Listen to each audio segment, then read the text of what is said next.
आज हमारे सामने सामान्य ज्ञान के 10 सवाल हैं, लेकिन हम इसे एक क्विज की तरह नहीं देखेंगे, बिल्कुल नहीं। बल्कि एक खोज की तरह देखेंगे।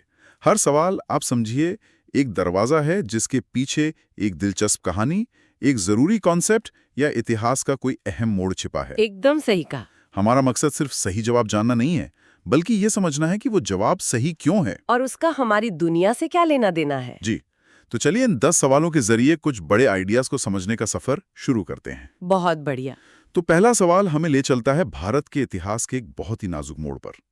सवाल है, क्रिप्स मिशन ब्रिटिश सरकार द्वारा द्वितीय विश्व युद्ध में भारतीयों का पूर्ण सहयोग हासिल करने के लिए किस वर्ष में एक प्रयास था? और ऑप्शंस हैं ए 1939, बी 1940, सी 1942 और डी 1944। 5 सेकंड है आपके पास। तो इसका सही जवाब है सी, 1942। 1942। जी हाँ, मार्च 1942 में सर स्टैफर्ड क्रिप्स की अगुवाई में ये मिशन भारत आया था। देखिए, उस समय क्या था कि ब्रिटेन युद्ध में फंसा हुआ था और उसे भारतीय सैनिकों और संसाधनों की सख्त जरूरत थी। पर ये मिशन सिर्फ एक लेन देन की कोशिश नहीं थी, इसमें एक बड़ा प्रस्ताव था युद्ध के बाद भारत को डोमिनियन स्टेटस देने का। लेकिन ये प्रस्ताव तो जहां तक मुझे याद है बुरी तरह फेल हो गया था। कांग्रेस और मुस्लिम लीग दोनों ने इसे ठुकरा दिया। बिल्कुल। तो ऐसा क्यों हुआ? यही तो इस घटना का सबसे दिलचस्प पहलू है। ये दिखाता है कि तब तक भारतीय लीडरशिप और ब्रिटिश सरकार की सोच में कितना बड़ा फासला आ चुका था। अच्छा। कांग्रेस अब पूर्ण स्वराज से कम कुछ भी मानने को तैयार नहीं थी। उनके लिए डोमिनियन स्टेटस एक अधूरा सा कदम था। और मुस्लिम लीग? मुस्लिम लीग को इस प्रस्ताव में पाकिस्तान के निर्माण को लेकर कोई साफ आश्वासन नहीं दिखा। असल में क्रिप्स मिशन की नाकामी इस बात का सबूत थी कि अब बातचीत का समय खत्म हो चुका है। और इसी के बाद भारत छोड़ो आंदोलन की जमीन तैयार हुई। एग्जैक्टली। तो ये सिर्फ एक तारीख नहीं, बल्कि एक टर्निंग पॉइंट था। चलिए इसी कड़ी को आगे बढ़ाते हैं। जब ये साफ हो गया कि भारत अपनी किस्मत खुद लिखेगा, तो सवाल उठा कि कैसे? और यहीं से संविधान निर्माण की प्रक्रिया शुरू होती है। हमारा अगला सवाल इसी से जुड़ा है। केंद्रीय संविधान समिति यानी यूनियन कॉन्स्टिट्यूशन कमिटी के अध्यक्ष कौन थे? विकल्प हैं ए वल्लभ भाई पटेल, बी जवाहरलाल नेहरू, सी राजेंद्र प्रसाद, डी बीपी सीतारमैया। यहाँ सही जवाब है बी, जवाहरलाल नेहरू। और ये जानकारी अपने आप में बहुत कुछ कहती है। नेहरू जी सिर्फ संघ संविधान समिति के ही नहीं, बल्कि संघ शक्ति समिति, जिसे यूनियन पावर्स कमेटी कहते हैं, उसके भी अध्यक्ष थे। अच्छा, दोनों के? जी। इन दोनों समितियों का काम ये तय करना था कि आज़ाद भारत की जो सेंट्रल गवर्नमेंट होगी उसका ढांचा कैसा होगा, उसके पास क्या क्या शक्तियां होंगी। इसका मतलब है कि देश के भविष्य का जो सेंट्रल स्ट्रक्चर था, उसकी नींव रखने में नेहरू जी की भूमिका सबसे अहम थी। बिल्कुल। एक तरफ सरदार पटेल प्रांतीय संविधान समिति देख रहे थे, तो दूसरी तरफ नेहरू जी केंद्र के स्वरूप को आकार दे रहे थे। काम का बंटवारा बहुत सूझबूझ से किया गया था। हाँ, संविधान सभा में ऐसी 8 बड़ी और 15 छोटी समितियां थीं। सबने मिलकर दुनिया के सबसे बड़े लोकतंत्र की बुनियाद रखी। चलिए अब आजाद भारत के उस दौर से निकलकर आज के आधुनिक भारत की एक तस्वीर देखते हैं, जहां टेक्नोलॉजी एक नई कहानी लिख रही है।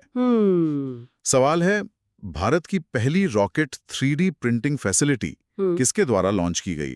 आपके ऑप्शंस हैं ए इसरो, बी DRDO, सी HAL, डी अग्निकुल कॉस्मोस। इसका जवाब है डी, अग्निकुल कॉस्मोस। और ये एक बहुत ही रोमांचक डेवलपमेंट है। अग्निकुल चेन्नई में स्थित एक प्राइवेट स्पेस टेक स्टार्टअप है। अच्छा, ये एक प्राइवेट कंपनी है? जी। और ये भारत के स्पेस सेक्टर में हो रहे एक बहुत बड़े बदलाव का प्रतीक है। अब तक हम स्पेस का मतलब सिर्फ इसरो समझते थे। सही बात है। लेकिन अब अग्निकुल जैसी कंपनियां भी इस दौड़ में शामिल हो रही हैं। तो ये सिर्फ एक कंपनी की सफलता नहीं है, बल्कि ये पूरे इकोसिस्टम में एक बड़े बदलाव का संकेत है ना? एकदम। उनकी ये 3D printing facility rocket engine को बहुत तेजी से और कम लागत में बनाने में मदद करेगी। उनका लक्ष्य है अपने अग्निबाण रॉकेट से छोटे सैटेलाइट्स को लॉन्च करना। ये मेड इन इंडिया टेक्नोलॉजी का एक शानदार उदाहरण है। और ये दिखाता है कि भारत अब सिर्फ स्पेस टेक्नोलॉजी का उपभोक्ता नहीं, बल्कि एक बड़ा निर्माता भी बन रहा है। बिल्कुल। और इस तरह की हाई एंड टेक्नोलॉजी के पीछे काम करते हैं विज्ञान के कुछ बुनियादी सिद्धांत। तो चलिए अब जरा भौतिकी के एक ऐसे ही सिद्धांत को समझते हैं। सवाल है, प्रतिरोधकता, जिसे हम रो यानी रो से दिखाते हैं, वाले एक धातु के तार को 4 बराबर भागों में काटा जाता है। हर एक भाग की प्रतिरोधकता क्या होगी? ए 4 रो, बी रो, सी रो स्क्वायर, डी रो 4। इसका जवाब है बी, रो। रो वो बदलेगी नहीं? नहीं बदलेगी। यहाँ अक्सर लोग कंफ्यूज हो जाते हैं, लेकिन कॉन्सेप्ट बहुत सीधा है। हमें प्रतिरोध यानी रेजिस्टेंस और प्रतिरोधकता यानी रेजिस्टिविटी के बीच का फर्क समझना होगा। ओके। प्रतिरोधकता किसी पदार्थ का आंतरिक गुण है, ये उसकी पहचान है। इसे किसी आसान उदाहरण से समझा सकती हैं? बिल्कुल। सोचिए, सोने का रंग सुनहरा होता है। अब आप सोने का एक छोटा टुकड़ा लें या एक बड़ी ईंट, उसका रंग तो सुनहरा ही रहेगा। एग्जैक्टली। ठीक उसी तरह तांबे की प्रतिरोधकता फिक्स्ड है। चाहे आप 1 मीटर का तार लें या उसे काटकर 25 सेंटीमीटर के 4 टुकड़े कर दें। अच्छा। तार काटने से उसकी लंबाई बदलती है, जिससे उसका प्रतिरोध यानी रेजिस्टेंस बदल जाएगा, लेकिन प्रतिरोधकता रो, जो कि उस मटेरियल का गुण है, वो वही रहेगी। अच्छा, तो प्रतिरोधकता पदार्थ की पहचान है, न कि उसके आकार की। ये बहुत अच्छे से साफ हो गया। जी, और इसका एसआई मात्रक ओम मीटर होता है। चलिए अब विज्ञान से अर्थशास्त्र की दुनिया में चलते हैं। जरूर। जिस तरह भौतिकी के नियम ब्रह्मांड को चलाते हैं, उसी तरह आर्थिक नीतियां देश की अर्थव्यवस्था को दिशा देती हैं। सवाल है, कुल जमाव यानी डिपॉजिट्स का वो निश्चित प्रतिशत होता है जो बैंकों को केंद्रीय बैंक के पास रखना होता है। खाली जगह में क्या आएगा? ए सांविधिक तरलता अनुपात SLR, B repo rate, C reverse repo rate, D CRR cash reserve ratio. यहाँ सही विकल्प है डी, CRR यानी कैश रिजर्व रेशियो, नकद आरक्षित अनुपात। ये आरबीआई की मौद्रिक नीति का एक बहुत शक्तिशाली हथियार है। शक्तिशाली हथियार? जी, आसान भाषा में कहें तो आरबीआई बैंकों से कहता है, आपके पास जितना भी पैसा जमा है, उसका एक छोटा हिस्सा, मान लीजिए 4-5%, आप मेरे पास कैश के रूप में सुरक्षित रखिए। अच्छा। आप इस पैसे को किसी को लोन देने में इस्तेमाल नहीं कर सकते। लेकिन आरबीआई ऐसा करता क्यों है? इसका आम आदमी पर क्या असर पड़ता है? देखिए, इसके 2 बड़े कारण हैं। पहला तो बैंकों की सुरक्षा, और दूसरा जो ज्यादा महत्वपूर्ण है, वो है बाजार में पैसे की सप्लाई को कंट्रोल करना। लिक्विडिटी को कंट्रोल करना? बिल्कुल, तरलता को। अगर आरबीआई को लगता है कि बाजार में बहुत ज्यादा पैसा है, महंगाई बढ़ रही है, तो वो CRR को बढ़ा देता है, जिससे बैंकों के पास लोन देने के लिए कम पैसा बचता है। सही पकड़ा। इससे अर्थव्यवस्था थोड़ी धीमी होती है, और अगर उसे इकोनॉमी को गति देनी हो तो वो CRR कम कर देता है। एक तरह से अर्थव्यवस्था के वॉल्यूम कंट्रोल जैसा है। एकदम सही। यानी ये एक रेगुलेटर की तरह काम करता है। चलिए अब फिर से विज्ञान के एक और बुनियादी सवाल पर लौटते हैं। अक्सर परीक्षाओं में SI इकाइयों के बारे में पूछा जाता है। तो सवाल है, कार्य यानी वर्क की SI इकाई क्या है? A Newton, B what, C joule, D उपरोक्त में से कोई नहीं। सही उत्तर है C जूल। जूल? जी, जूल। ये तीनों इकाइयां एक दूसरे से जुड़ी हैं, इसलिए इनमें कंफ्यूजन होना बहुत आम है। हाँ, ये तो होता है। इसे ऐसे याद रख सकते हैं, किसी वस्तु पर बल यानी फोर्स लगाने की इकाई है न्यूटन। ओके। उस बल को लगाकर वस्तु को कुछ दूर खिसकाने में जो ऊर्जा खर्च हुई, यानी जो कार्य हुआ, उसे जूल में मापते हैं। अच्छा। और जिस दर से या मतलब जितनी तेजी से ये कार्य किया जा रहा है, उस शक्ति यानी पावर को वॉट में मापा जाता है। तो न्यूटन बल है, जूल कार्य है और वॉट शक्ति है। बिल्कुल। ये बहुत ही स्पष्ट तरीके से समझाया आपने। चलिए अब देश के भूगोल और ऊर्जा क्षेत्र से जुड़ा एक करंट अफेयर्स का सवाल लेते हैं। ओजू हाइड्रो इलेक्ट्रिक प्रोजेक्ट किस राज्य में बनाया जाएगा? विकल्प है A Sikkim, B Meghalaya, C Arunachal Pradesh या D असम। इसका सही जवाब है C अरुणाचल प्रदेश। और ये कोई छोटा मोटा प्रोजेक्ट नहीं है, इसकी क्षमता लगभग 2220 मेगावाट है। बाप रे, काफी बड़ा है। जी, ये अरुणाचल प्रदेश के ऊपरी सुबनसिरी जिले में सुबनसिरी नदी पर बनाया जाना है। और इसकी एक खास बात यह है कि ये भारत के सबसे बड़े रन ऑफ रिवर प्रोजेक्ट्स में से एक होगा। रन ऑफ रिवर, इसका क्या मतलब है? क्या ये पारंपरिक बांधों से अलग है? हाँ, ये काफी अलग है। पारंपरिक बांधों में नदी का पानी एक बहुत बड़ी झील में रोका जाता है। एक जलाशय में। जी, लेकिन रन ऑफ रिवर प्रोजेक्ट में नदी के प्राकृतिक बहाव का ही इस्तेमाल किया जाता है। इसमें पानी को बहुत बड़े पैमाने पर स्टोर नहीं करते। तो इसका पर्यावरण पर असर भी कम होता होगा? बिल्कुल। असर कम होता है और लोगों का विस्थापन भी कम होता है। हालांकि अरुणाचल जैसे सेंसिटिव इलाके में इतने बड़े प्रोजेक्ट को लेकर चिंताएं तो रहती हैं, पर ये ऊर्जा उत्पादन का एक अपेक्षाकृत स्वच्छ तरीका माना जाता है। विकास और पर्यावरण के बीच संतुलन अच्छा उदाहरण है। पर्यावरण की बात चली है तो अगला सवाल इसी से जुड़ा है और ये लगभग हर परीक्षा के लिए जरूरी है। सवाल है, निम्न गैसों में से कौन सी ग्रीन हाउस गैस नहीं है? A CO2 carbon dioxide, B CH4 methane, C N2O nitrous oxide, D O2 oxygen. सही जवाब है डी, O2 यानी ऑक्सीजन। इसे समझने के लिए हमें ये जानना होगा कि कोई गैस ग्रीन हाउस गैस क्यों होती है। ओके। पृथ्वी सूरज से गर्मी पाकर गर्म होती है और फिर इस गर्मी को इंफ्रारेड रेडिएशन के रूप में वापस अंतरिक्ष में भेजती है।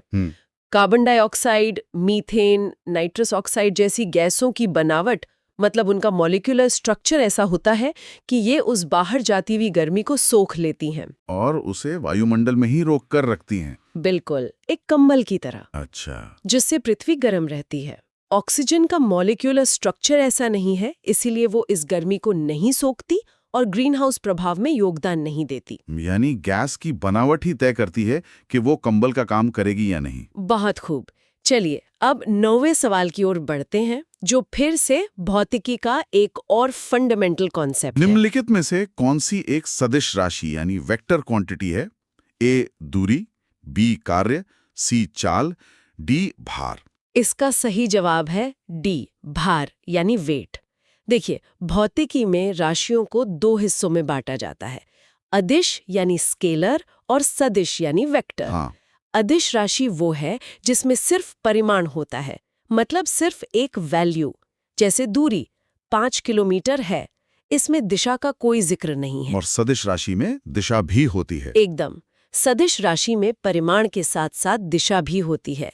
भार यानी वेट असल में एक बल है। अच्छा, ये एक फोर्स है। जी, जो गुरुत्वाकर्षण के कारण किसी वस्तु पर लगता है और इसकी दिशा हमेशा पृथ्वी के केंद्र की ओर यानी नीचे की तरफ होती है। इसीलिए भार एक सदिश राशि है। ओके। जबकि दूरी, कार्य और चाल अदिश राशियां हैं। और अब हम पहुंच गए हैं आज के आखिरी सवाल पर, जी, जो रसायन विज्ञान से है। एल्यूमिनियम के सबसे महत्वपूर्ण अयस्क यानी ओर का क्या नाम है? और आपके विकल्प हैं ए बॉक्साइट, बी कैल्साइट, सी कैलेमाइन, डी गैलेना। इसका सही उत्तर है ए बॉक्साइट। अच्छा। अयस्क वो प्राकृतिक चट्टान या खनिज होता है जिसमें से किसी धातु को आर्थिक रूप से निकालना फायदेमंद हो। एल्यूमिनियम प्रकृति में शुद्ध रूप में नहीं मिलता, यह ऑक्साइड के रूप में पाया जाता है। अच्छा। और बॉक्साइट, जिसका केमिकल फॉर्मूला Al2O3.2H2O है, एल्यूमिनियम का सबसे मुख्य अयस्क है। अच्छा, दुनिया भर में एल्यूमिनियम का ज्यादातर उत्पादन इसी से किया जाता है। तो ये थे आज के 10 सवाल। जी, हमने शुरुआत की भारत की आज़ादी की लड़ाई के एक अहम मोड़ से, फिर संविधान की बनावट को समझा, और वहां से होते हुए हम आज के स्पेस टेक स्टार्टअप्स, अर्थव्यवस्था के रेगुलेटर्स, ऊर्जा परियोजनाओं और विज्ञान के बुनियादी सिद्धांतों तक पहुंचे। उम्मीद है कि इस चर्चा से आपको न सिर्फ इन सवालों के जवाब मिले होंगे, बल्कि इनके पीछे छिपे बड़े कॉन्सेप्ट्स को जोड़ने में भी मदद मिली होगी। बिल्कुल। हमारा सुझाव यही है कि इन विषयों को और गहराई से पढ़ें। जैसे जब हमने CRR की बात की तो रेपो रेट और SLR के बारे में भी जानें। सही बात है। जब क्रिप्स मिशन की बात की तो उसके आगे और पीछे की घटनाओं को भी समझने की कोशिश करें। बिल्कुल। ज्ञान को जोड़ने की यही प्रक्रिया सीखने को मजबूत बनाती है। अगली बार फिर मिलेंगे कुछ नए सवालों और नई कहानियों के साथ। और जाते जाते एक विचार छोड़कर जा रही हूँ। बताइए। सोचिएगा कि अरुणाचल प्रदेश का एक हाइड्रो इलेक्ट्रिक प्रोजेक्ट और चेन्नई का एक स्पेस स्टार्टअप, इन दोनों का आपस में क्या कोई रिश्ता हो सकता है? ये तो दिलचस्प सवाल है। क्या देश की ऊर्जा नीति का असर उसकी तकनीकी महत्वाकांक्षाओं पर पड़ता है? इस तरह के कनेक्शन ढूंढने से आपकी समझ और भी गहरी होगी। तब तक पढ़ते रहिए और सोचते रहिए। नमस्कार।